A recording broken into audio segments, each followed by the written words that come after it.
السلام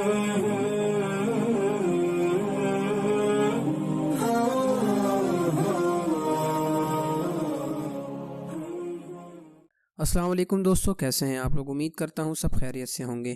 تو آج میں آپ کی خدمت میں مزید دینی معلومات کے ساتھ حاضر ہوا ہوں۔ امید کرتا ہوں آپ کو میری یہ کوشش پسند آئے گی۔ تو چلیں شروع کرتے ہیں۔ ابن ابی دنیا نے ایک مرسل روایت نقل کی ہے کہ نبی اکرم صلی اللہ علیہ وسلم ایک مرتبہ صحابہ رضی اللہ عنہم کی ایک جماعت کے پاس تشریف لے گئے جو چپ چاپ بیٹھے تھے۔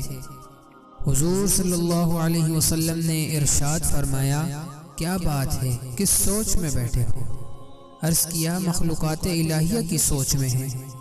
حضور صلی اللہ علیہ وسلم نے ارشاد فرمایا کہ ہاں، اللہ کی ذات میں غور نہ کیا کرو، اس کی مخلوقات میں غور کیا کرو۔ حضرت عائشہ رضی اللہ عنہا سے ایک شخص نے عرض کیا کہ حضور صلی اللہ علیہ وسلم کی کوئی عجیب بات سنا دیجیے۔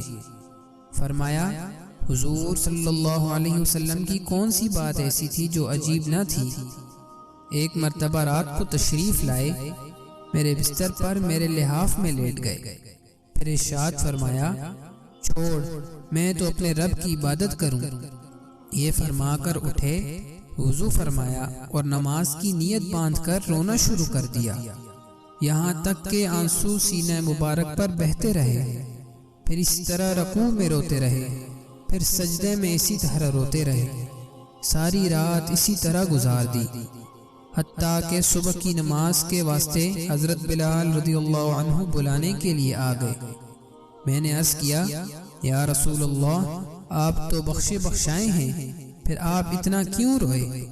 ارشاد فرمایا، کیا میں اللہ کا شکر گزار بندہ نہ بنوں؟ پھر فرمایا، میں کیوں نہ روتا، حالانکہ آج یہ آیتیں نازل ہوئی۔ پھر فرمایا کہ ہلاکت ہے اس شخص کے لیے جو ان کو پڑھے اور غور و فکر نہ کرے۔ دوستو، مزید ایسی اسلامی ویڈیوز دیکھنے کے لیے ہمارے چینل کو سبسکرائب کر لیں اور بیل کے آئیکن کو پریس کر لیں تاکہ آنے والی مزید اسلامی ویڈیوز بر وقت آپ تک پہنچ سکیں۔ جزاکم اللہ۔